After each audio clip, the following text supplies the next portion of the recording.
For all the comedy bawling and bleating, the final episode saw events take an extraordinary turn as Captain Blackadder and his troops braced themselves for the inevitable.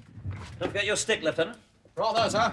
Wouldn't want to face a machine gun without this. I just remember feeling, the impending doom for my character. I remember feeling this strange sort of knot in the pit of my stomach. And it was the first time, as an actor, that I had felt the predicament of my character. I was going to die at the end of the week. It was much more like a serious play or a drama, as all the comedy kind of melts and fades out of it and becomes sadder and sadder and more tragic and eventually almost unbearably moving and sad. It's valedictory.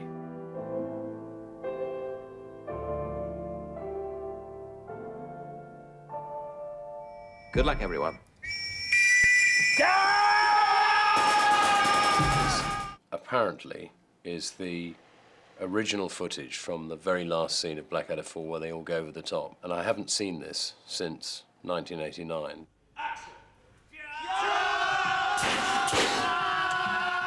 They're only actually running, 15 yards before they hit the barbed wire, and then they all stand around looking like lemons and then pretend to die, and it's very embarrassing.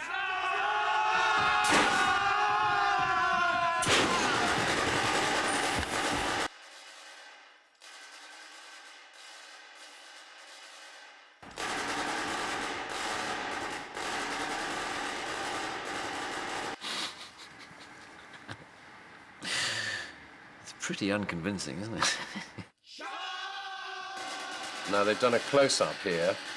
There's a ghastly shot of Hugh and Tim and Baldrick dying. Rowan pretending to die but keeping his eyes open. And he's getting up and he looks cross. Me looking decidedly miffed. And that's the end of it. I can remember coming away thinking, I've no idea how we're going to end the series. I thought they would have to end it before we actually went over the top. It was one of the lowest points, I think, of my television career, thinking the end of this amazing series, and I just screwed it up.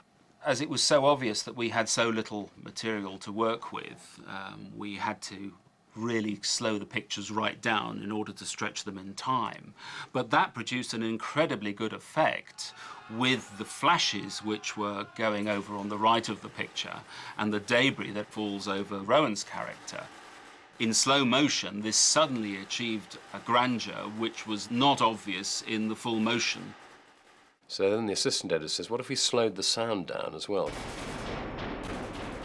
And suddenly we get these slow motion sound effects, and it starts to get really quite spooky.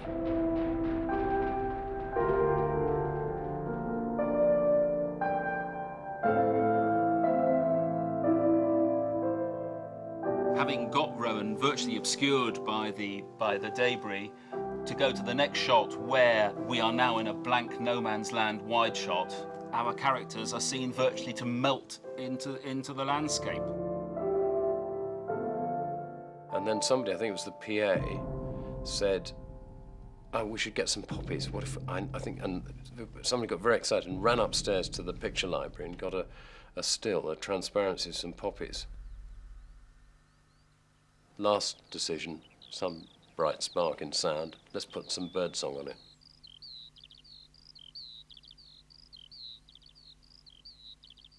Even in the edit, it was obviously one of the most moving things that I had ever seen.